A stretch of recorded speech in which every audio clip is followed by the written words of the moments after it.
Hey everybody, how's it going?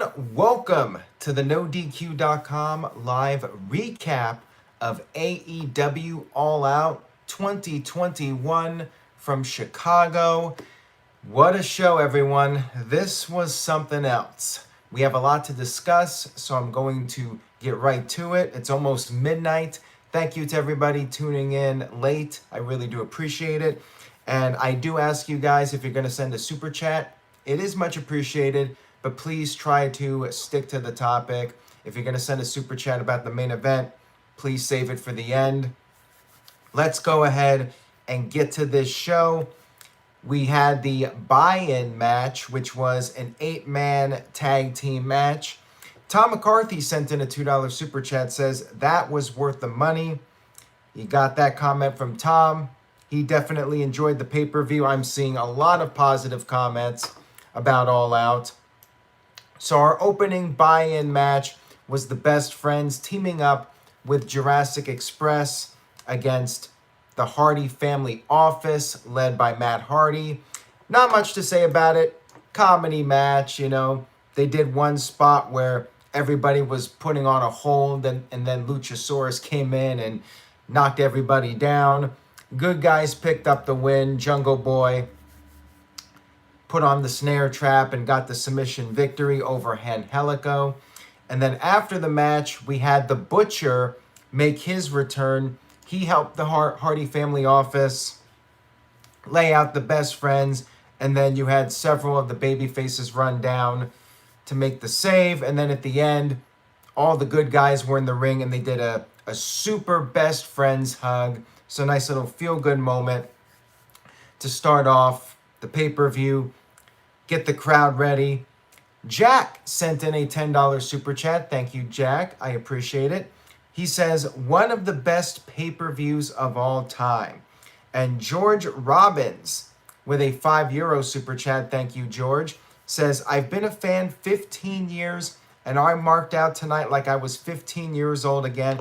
Don't care if they're all WWE guys. What a time to be a fan. Thank you for those super chats. I do appreciate it. And some of you watching this that did not watch the pay-per-view, you could tell from these comments, people are very enthusiastic about AEW. A lot to talk about, a lot of buzz. Marcus the Entertainer sent in a $2 super chat, says, this pay-per-view was a moment. Indeed it was. All right, let's get to the main card. We kicked off with Miro defending the TNT Championship against Eddie Kingston. Kingston had a Redeem D's Nuts t-shirt, which was a line he used on Rampage. And it actually trended on Twitter. No surprise there. They quickly busted out a t-shirt for that. Good opening match here from these guys. I enjoyed it. Miro tried to get the game on early, but Kingston was able to build up some momentum, and Miro just beat the crap out of Kingston, but Kingston was defiant. He kept slapping Miro repeatedly. Miro kept working over Kingston. They traded blows back and forth. Kingston made a comeback, but was unable to get the pin on Miro. And Miro put the game over on, but Kingston was able to get to the rope. At one point, the turnbuckle pad was exposed, and Kingston tried to throw Miro into it, but the referee stopped that from happening. Crowd booed this. Miro, with the referee distracted, hit a low blow and then pinned Kingston after kicking Kingston 2 more times. Miro continuing to be dominant as champion, but Kingston looking strong in defeat, did not submit.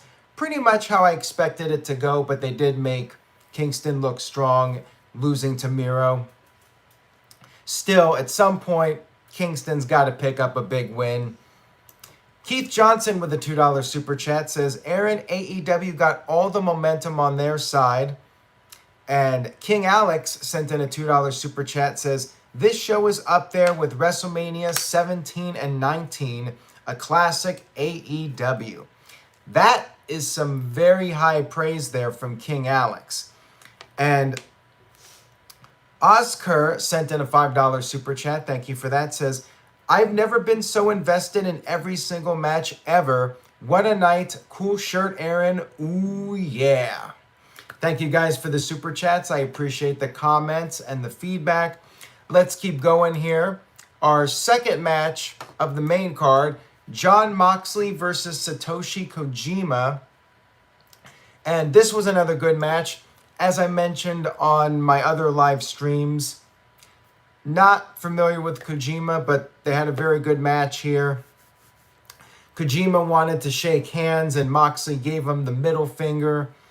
Kojima kept trying to go for the lariat, but Moxley was able to counter that. They went back and forth for a while. Kojima gave Moxley a DDT on the apron, and Moxley's elbow got busted open. Not sure if it was from the apron or landing on the floor, but his elbow was all cut up.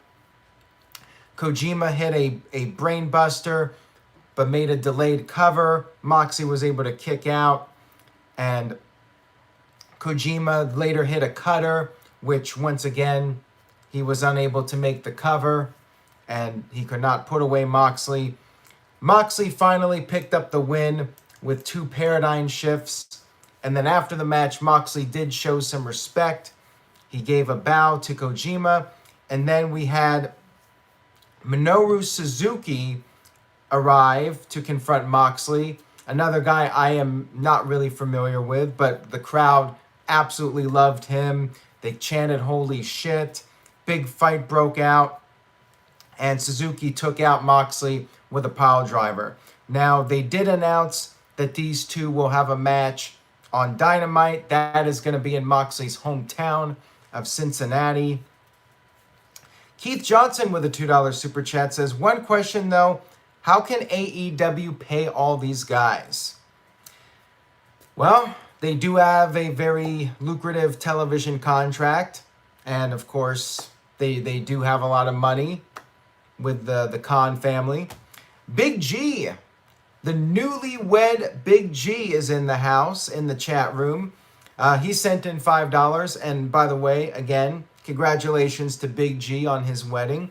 He says, thanks again for coming, guys. An awesome pay-per-view. King Alex sent in a $2 super chat, says, if Dynamite went head-to-head with Raw, would they compete?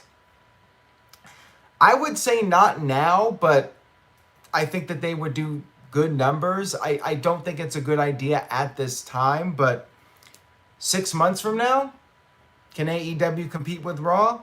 We'll see. We'll see if these new names coming in keep resulting in more people watching AEW. Time will tell. But let's keep going here.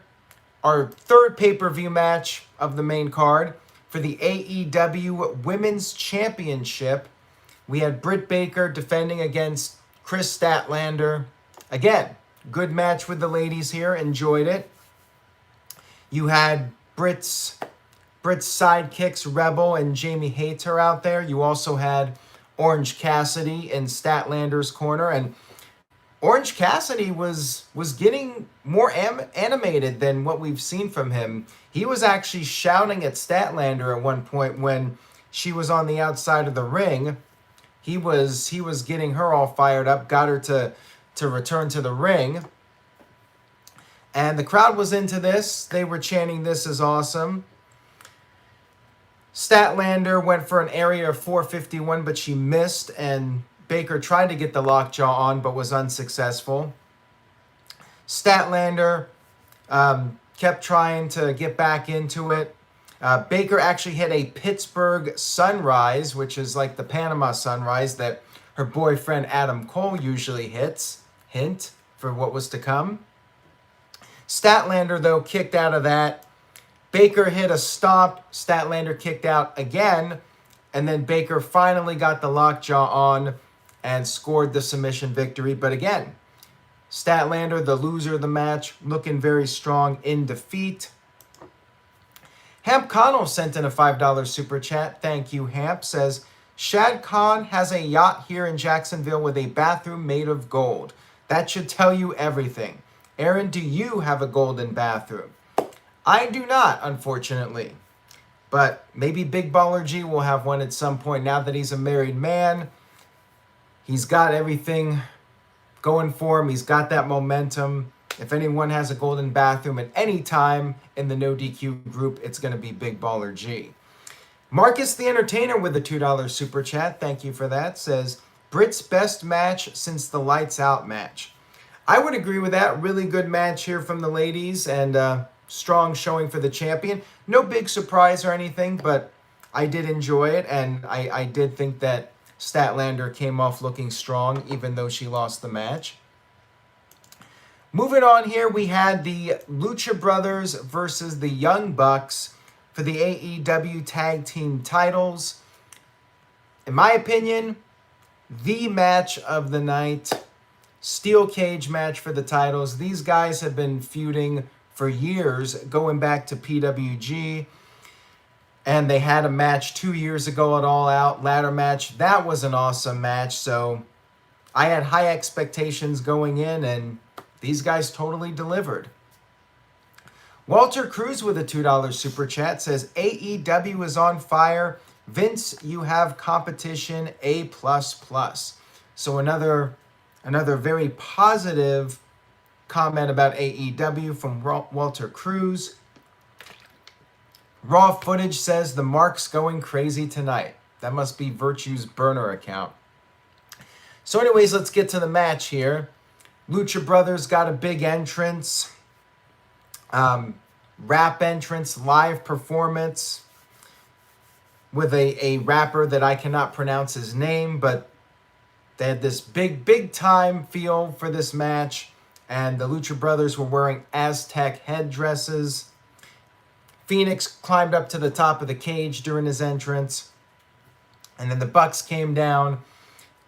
Bucks tried to escape the cage right off the bat, and this match was pretty much just big move after big move, no slowing down, total nonstop action. You know, this match reminded me a lot of a classic TNA match. Like, this was probably the best tag team cage match that I can think of, going back to the beginning of TNA. If you guys remember from Turning Point, you had that match with Elix Skipper and Christopher Daniels against America's Most Wanted, and I saw that match in person.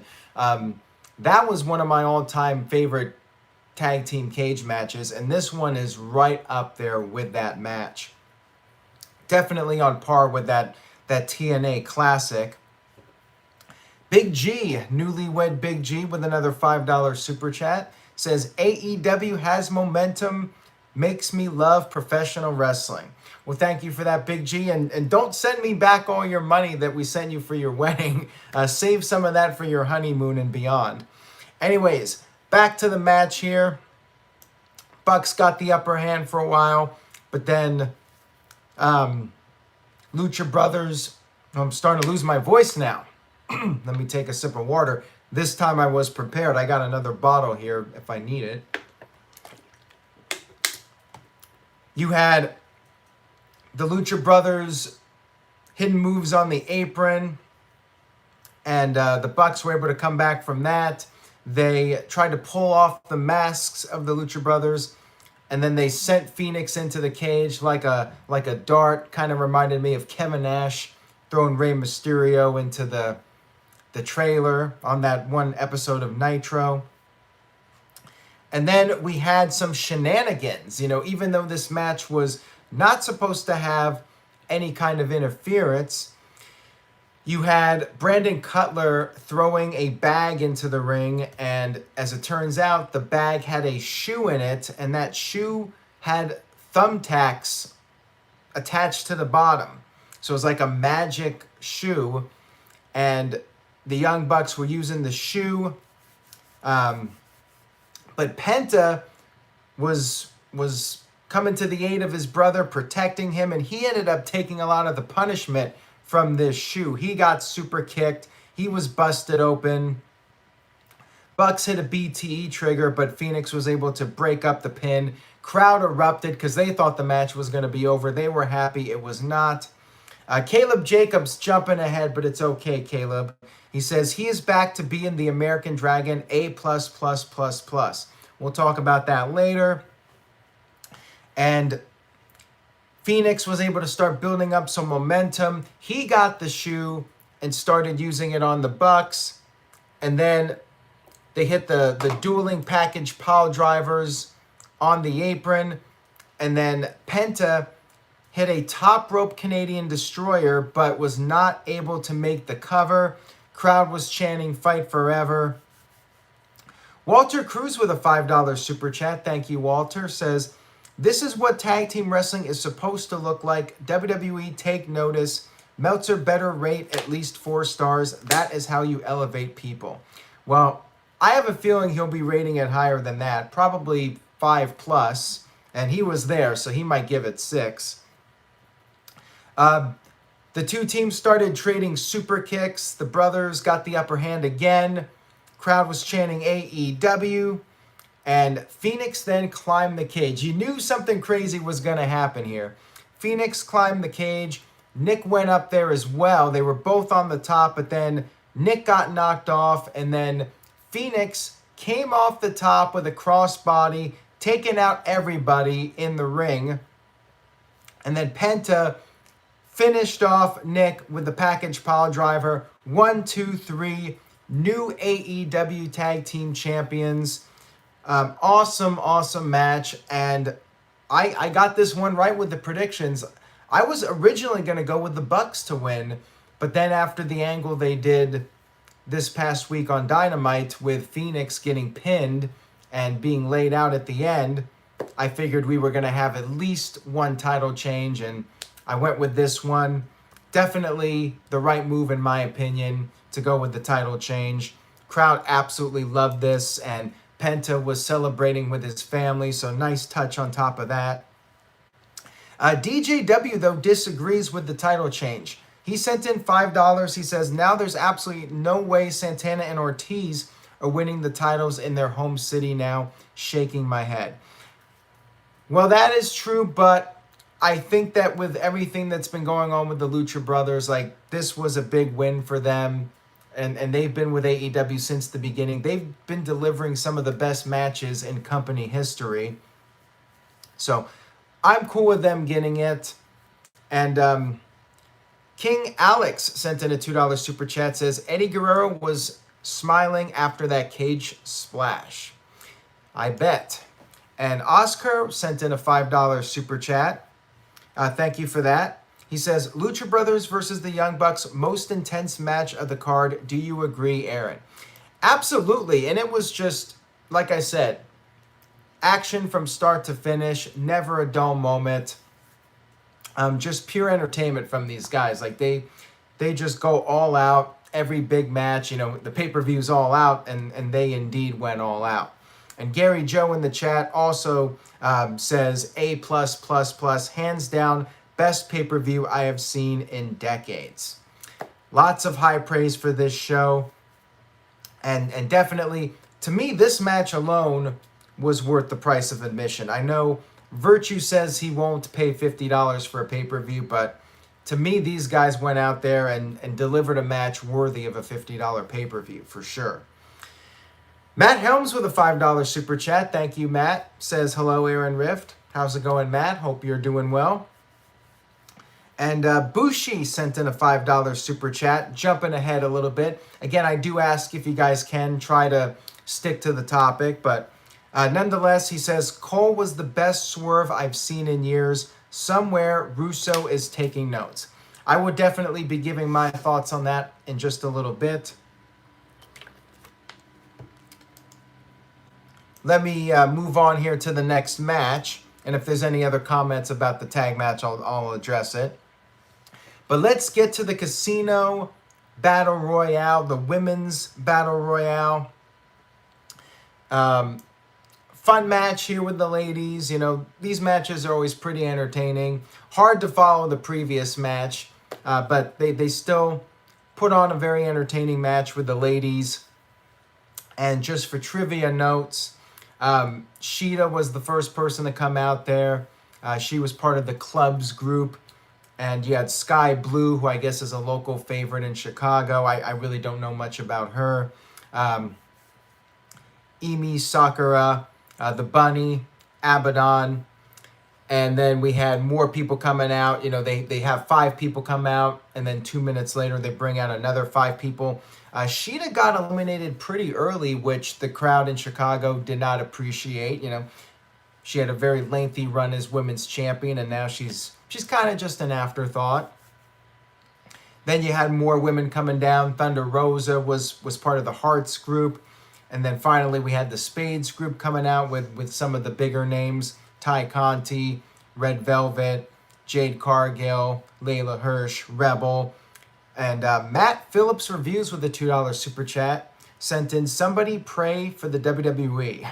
Yeah, another comment like that. A lot of people thinking that this could be a turning point for AEW. And that was what you had Tony Khan hyping up, that this was going to be a really big deal for AEW. The 21st and final entrant in this match was who we all thought it was going to be. The former Ruby Riott, now known as Ruby Soho. She came out to the Rancid song. Huge ovation for her, as you would expect. And one of the more surprising eliminations in the match, we had Nyla Rose taking out Jade Cargill. And it came down to the final 3 at the end. Soho, Rosa, and Rose as the final 3. Rosa eliminated Rose, as you would expect. Huge pop for that. And we were down to Soho and Rose as the final 2. Great ending here with the 2 of them going back and forth on the apron for all the dramatic moments, which with each of them teasing that they were going to be eliminated. But in the end, Soho picked up the win, kicked Rosa, knocked her off the apron, and I was totally fine with this. You know, when we did predictions, I figured Soho would get the win. There were some people going with Rosa, but keep in mind, Rosa, she beat Britt Baker, and at some point she's going to get her rematch, probably at a pay-per-view. So I'm fine with Soho getting the first title match. I don't expect Soho to win the title, but I like her coming in and winning in her first match. Gives her some momentum, gives her a big win in her debut, and Rosa will get her shot. I could see Rosa ultimately being the one to beat Baker for the title, maybe at the Full Gear pay-per-view. So yeah, I liked how this was done. Strong debut for Soho. Rosa will get her moment. I'm confident of that. Big thumbs up for this one. Now we'll move on to Chris Jericho versus MJF. And if Jericho lost this match, he would have to retire as an in-ring wrestler in AEW. To start off the match, we had the old Jericho countdown entrance. But then we had a swerve. The screen read Jericho's last match, and then we had the music of MJF hit. So it was all a big troll job by MJF. I thought it was great. Loved the trolling. Roberto Bravo with a $5 super chat. Thank you for that. Says, who's more over, the Meech or Casey the Cat? Well, they're both over in their own ways, in their own universes. I'm not going to pick a favorite in that regard because as far as I'm concerned, both are family, and family is equally over as far as I'm concerned. Chris Jericho made his entrance with the guitarist from Fozzy, and I was actually not a big fan of this entrance because, first of all, it came off like a ripoff of Rick Boogs playing guitar for Nakamura. That was one thing. Second, the guitar was really distorted. The audio was just too loud. And third, the crowd really could not stay in sync with the guitar, so they were trying to sing the song, which is, you know, a big part of the entrance, and they really were not able to stay in sync with it. So the entrance did not really have a great execution. But I get what they were trying to go for. I just feel like maybe it came off a little bit too much like Rick Boogs' whole gimmick on SmackDown. But the match itself was really entertaining here with these guys. You know, a little bit slower paced than some of the other matches, but more about the storytelling. And Jericho was busting out a lot of his old moves from WCW and WWE, his classic Jericho moves. MJF worked over Jericho's arm for a good portion of the match. And then we had a false finish where MJF went for the pin. He hit the Judas effect on Jericho, and he went for the pin. See, what happened before this, you had Wardlow trying to interfere, and then Jake Hager came down, beat up Wardlow.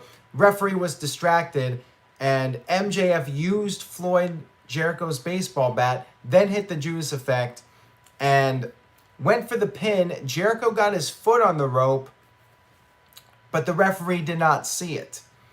The referee counted 3, and the bell rang. MJF was declared the winner. And I really liked this, you know, people thinking, oh no, they screwed Jericho. But then another referee ran down and told the first referee, Audrey Edwards, that Jericho's foot was on the rope. So the match was restarted, and then Jericho was able to get the walls of Jericho on. MJF tried to get to the ropes, but Jericho dragged him back in the ring, and MJF finally tapped out, giving Jericho the win, and you had the inner circle come down. Big celebration. Jericho's career will continue. So yeah, really entertaining match. I love the troll entrance from MJF. Love the false finish. And then they restarted. Jericho wins. MJF now has an excuse. He can say, referee's decision is final. This is BS. MJF will be able to use this to his advantage on Dynamite. So all in all, really well done here with this match. Then we had CM Punk, the highly anticipated debut match for Punk, up against Darby Allin. And Allin got a pretty good reaction, but of course, the people were waiting for Punk. They chanted his name, huge CM Punk chants. They were going crazy. Punk was wearing long tights for this match, so new gear for CM Punk, which is fine, you know. You might as well change it up. You're in a new promotion. Might as well update your look and not look exactly the same as you did before. Allin was sitting in the corner, and Punk decided to sit in the middle of the ring as he does for his promos. Allin stood up, and Punk, the veteran, stood up immediately, not giving Allin a chance to take a cheap shot or whatever. But you know, they took it slow in the beginning. They had a feeling out process. Punk was able to gain some momentum. Allin escaped to the outside. Crowd was chanting, "You still got it," at Punk. And Punk really got the upper hand because he reversed an Irish whip and sent Allin into the ring post. Allin crashed to the outside of the ring. Punk worked over Allin for a while. Crowd was not hating Allin. They were chanting his name. There were dueling chants. Crowd was still mostly behind Punk, but they definitely showed respect to Allin. And Allin was able to briefly make a comeback. Punk hit the GTS. Allin got knocked to the outside of the ring, so Punk was not able to make a pinfall. He got Allin back in the ring, went for another GTS, but Allin managed to escape that.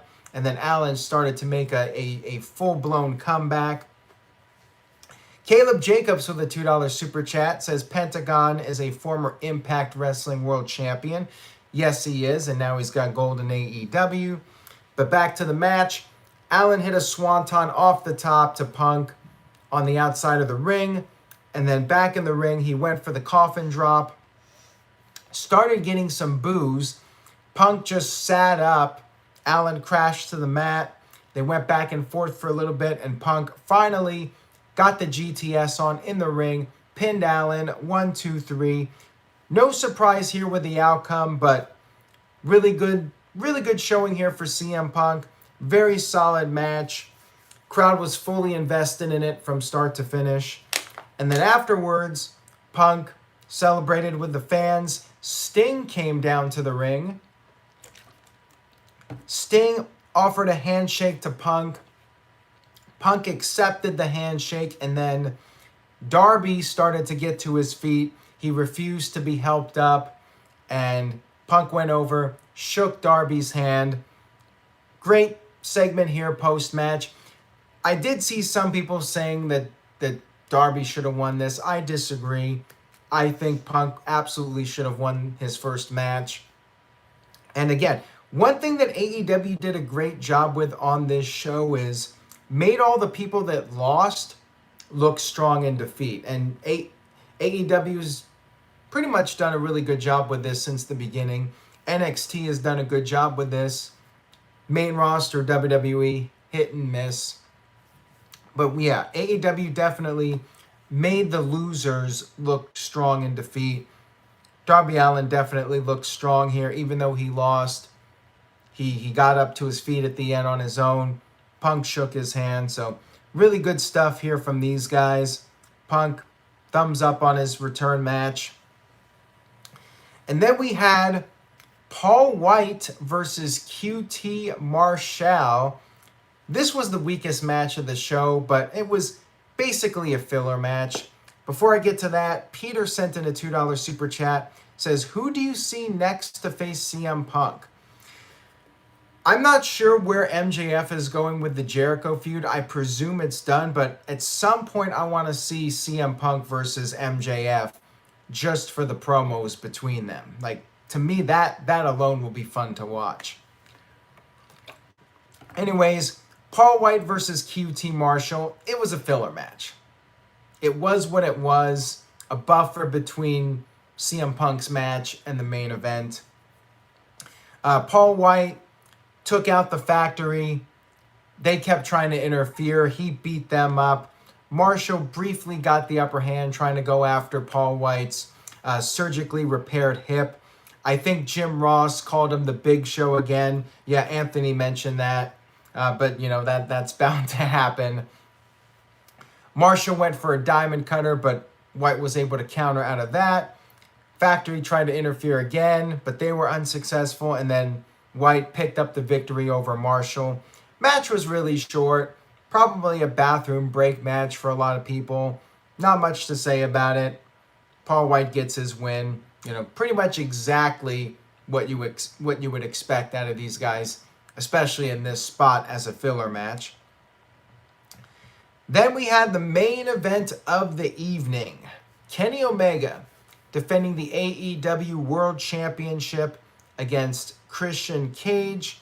But before we get to that, Oscar sent in a $5 super chat. Says, Aaron, hold up. Why wait? A+ show. What is understood doesn't need to be discussed. Well, there you go. Oscar just wants to get right to the end. But we're going to talk about this main event match first before we get to the end. How long before Paul White turns heel? They might not do that. They might keep him as a babyface and not go that route.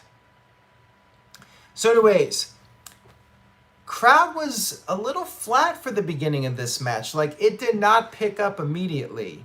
I think they did get burned out after the CM Punk match, maybe waiting for the end. Again, I feel bad for Christian, and you know, this is part of the downside to doing a 3-hour plus show, going over 3 hours. You know, the crowd is bound to get burnt out after a while. Hamp, I forgot what your super chat is, so you're going to need to remind me of what your super chat was, and I will go ahead and read it off. Actually, maybe I have it on here, but I'm not sure. I'll have to look it up and see if I can find it. Because I did get a couple super chats that I did not get a chance to read. Let me see if I can pull it up here. Of course, my computer's freezing now. So I might not be able to get to it unless you tell me what it was. Anyways, let's get to the match here before I end up completely going off the rails. My thoughts on how Vince will screw up NXT. Well, he's going to make it like a low-budget Raw or SmackDown and take away what made NXT special, although one could argue they've already been doing that in recent weeks, and NXT really hasn't felt like NXT at its peak. But that's a long story short. I'm sure we can talk way more in detail about that. I need to see what they do before I make any final thoughts on if they're going to screw up NXT or not. You know, maybe they'll make it for the better. Maybe they'll improve it for the better. Who knows? It's hard to say. But anyways, let's talk about AEW. Christian went for a kill switch right off the bat. Omega escaped. They fought on the outside. They brawled around the ringside area. Omega took a table, put it over Christian, and hit a double foot stomp while the referee was distracted by Don Callis. Omega worked over Christian for a while. Went for a moonsault on the outside. Jumped on the barricade, but he slipped on his first attempt. Got it on the second attempt. Christian kept trying to get back into the match, but all of his comeback attempts were short-lived. Omega went for a V-trigger. Christian was defiant. He flipped off Omega. Omega hit him with it anyways, and Christian held on to the ropes to avoid getting pinned. They ended up on the apron, and then Christian speared Omega off a table that was set up on the outside of the ring by Omega, and that's when Christian started to get back into it. Then we had Christian hit a spear in the ring. Omega kicked out of that, and that's when we had the outside interference. I was kind of hoping they would have done a clean finish without all the interference, but yeah, we had to have Anderson and Gallows come down, and their attempt to interfere backfired. Christian hit the kill switch. However, Omega kicked out of that. And then Don Callis got in the ring. Christian got distracted. He tried to go for the avalanche kill switch, but because of that distraction, Omega had enough time to recover. Omega gouged the eyes, hit the avalanche one-winged angel, and scored the 1-2-3 victory. Match was good, but with the show going long, crowd was kind of flat for it. I would have preferred a clean finish just because it feels like every Omega match since he turned heel and won the title has been ending with outside interference. Would have liked to have seen a clean finish, but still a good match with these guys. Edgar with a $5 super chat says, do you think that this will help WWE put on better shows and pay-per-views, sort of like WCW back in the day? No. As long as WWE is making a lot of profits, they're not going to change anything. They're really not. They're going to keep doing what they're doing. But let's talk about the post-match. The post-match was pretty crazy, to say the least. We were all expecting Daniel Bryan, but here's what happened, or Bryan Danielson, excuse me. But here's what happened. We had the Young Bucks coming down to the ring. The Elite started beating down Christian. Jurassic Express ran down to try and help, but they got overwhelmed. And then Kenny Omega cut a promo, said nobody is on his level. And that's when, not Daniel Bryan or Bryan Danielson, I got to start calling him Bryan Danielson again. I'm going to end up like JR.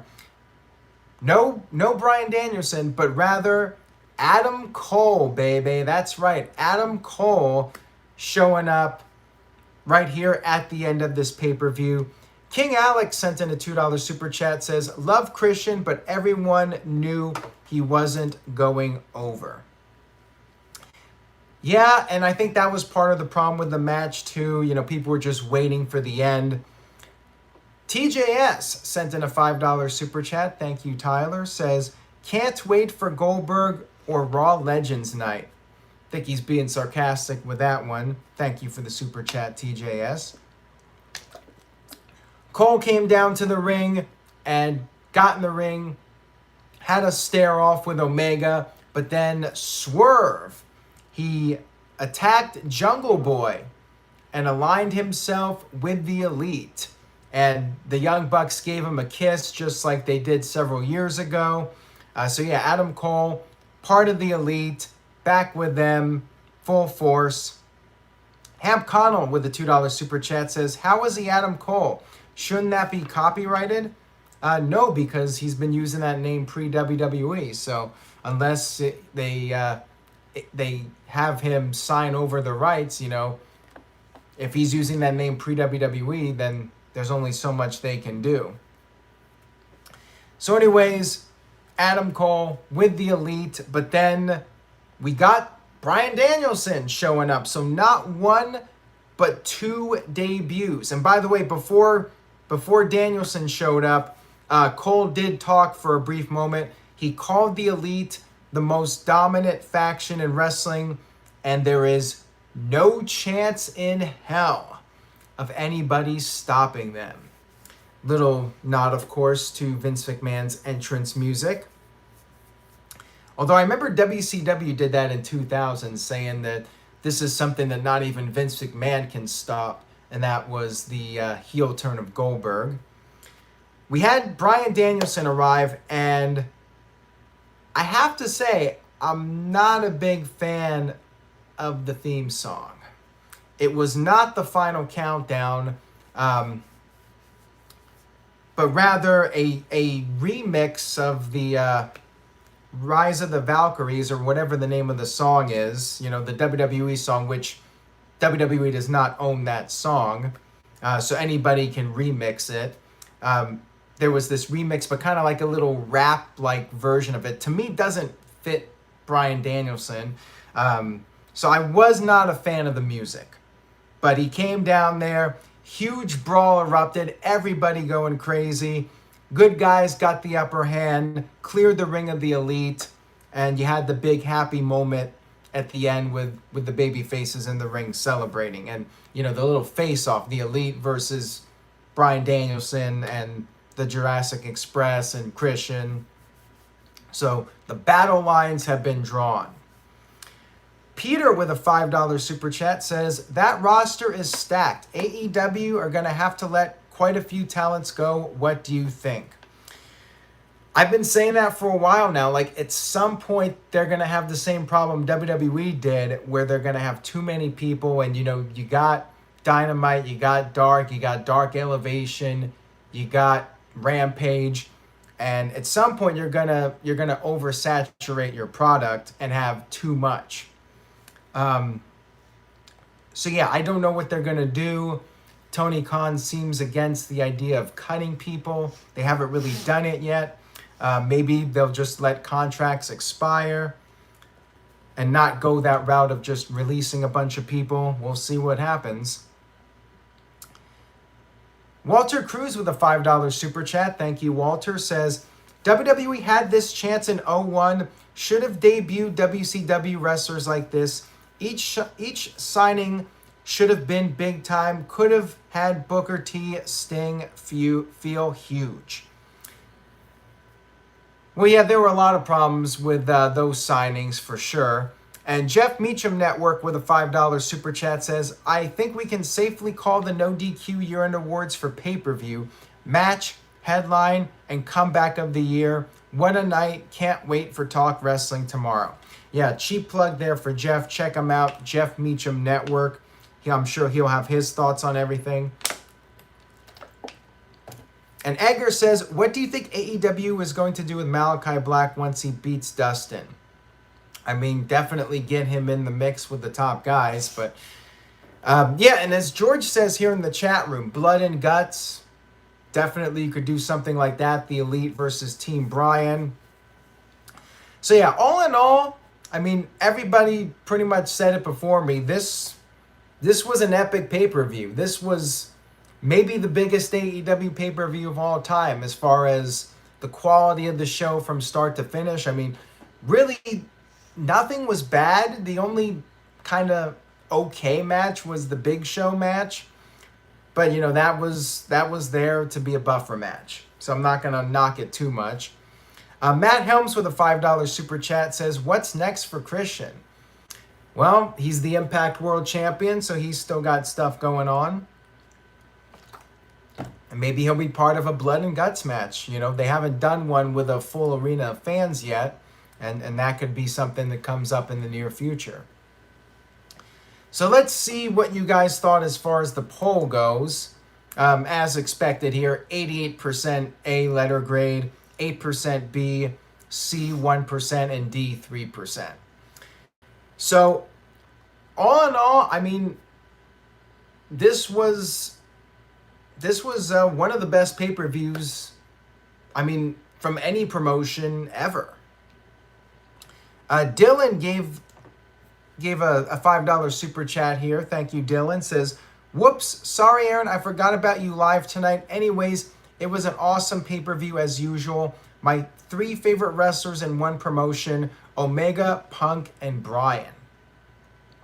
And Hamp Connell with a $5 super chat says, sounds like a great show, but they just didn't sell me on buying it, so I chose to watch the football game.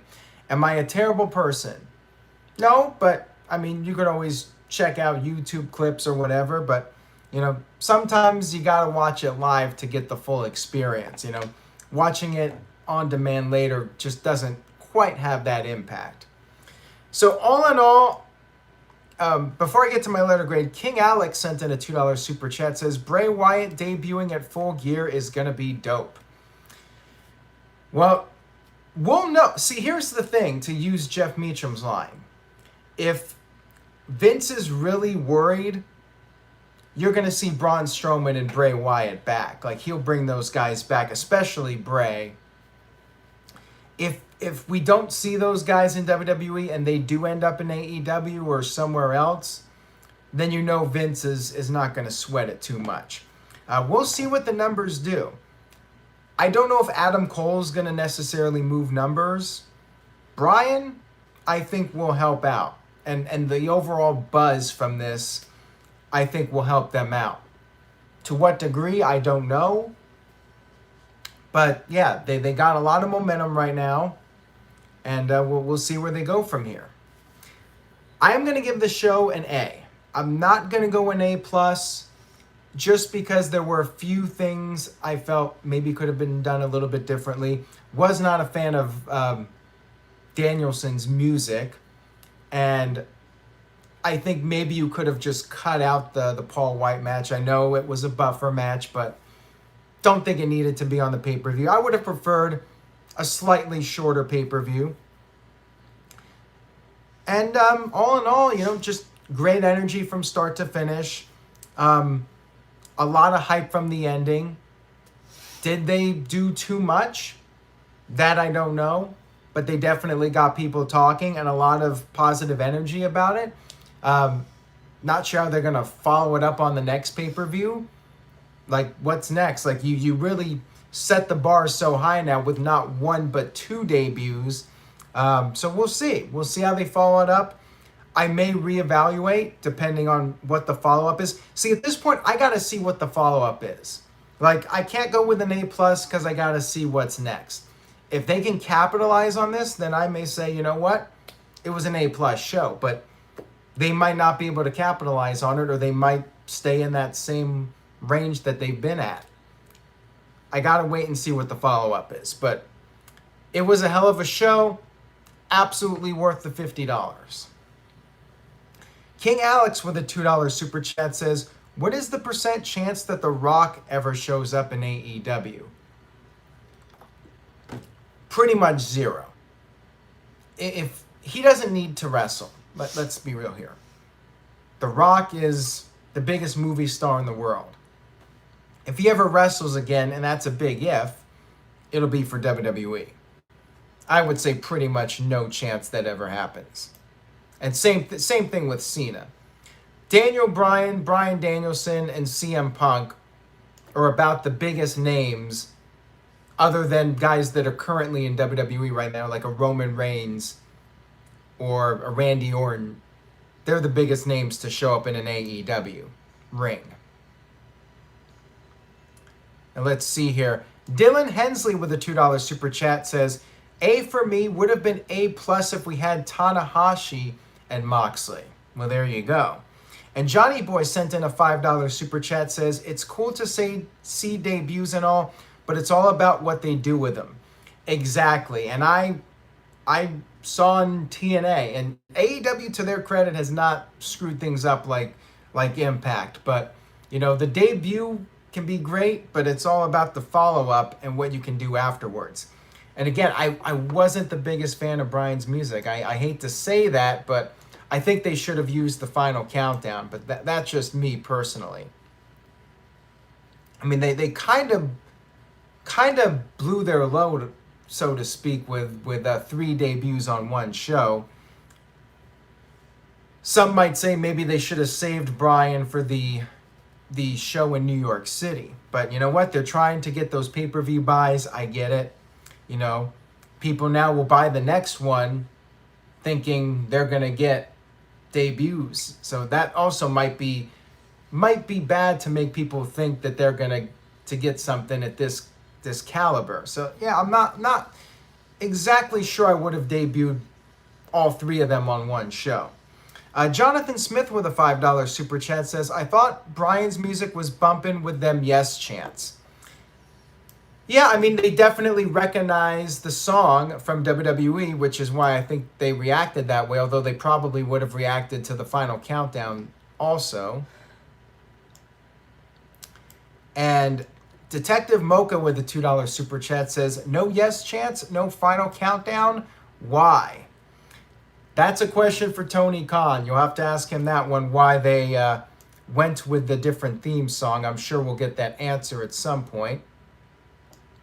And no, I don't think the yes chants are trademarked, although maybe Bryan just doesn't want to do something that people associate with WWE, and if the fans do it, then so be it, but he's not going to necessarily encourage them to do it since it's a WWE thing, and they're trying to, not flat out copy WWE.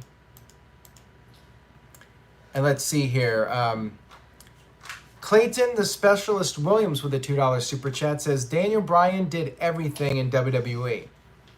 He did. There was really nothing else for him to do. And Matt Helms sent in a $5 super chat, says, did you hear that AJ Lee's career is over? Well, I mean, CM Punk certainly indicated that she's hurt and she's probably not going to get back in a ring again. I'm hoping one day it will happen, but you know what? Her own personal health and well-being comes first. And, I think it would be a shame if she never wrestled again, but for what she did in a short time, not a lot of people can say they made that kind of impact in just a couple of years like she did. All right, so that's pretty much all I got regarding AEW for tonight. I'm sure we'll have a lot more to discuss coming up. We'll do the No DQ review this week. That will be back. So if you got more questions, first of all, stay tuned to NoDQ.com for the latest wrestling news coming off of All Out. I'm sure we'll have a lot of news coming up regarding the fallout from All Out. And then on Thursday, we'll be back with the No DQ review. We'll see what happens on Dynamite. We'll see what kind of numbers, what kind of buzz they get from this. So far, it's looking very good for AEW as far as the positive feedback goes. Definitely check out the show if you missed it. Worth the $50 in my opinion. Thank you guys for tuning into the live stream. And if you enjoyed it, please spread the word. Tell a friend about NoDQ.com and the YouTube channel. Have a great week, everyone. Take care, and I will see you all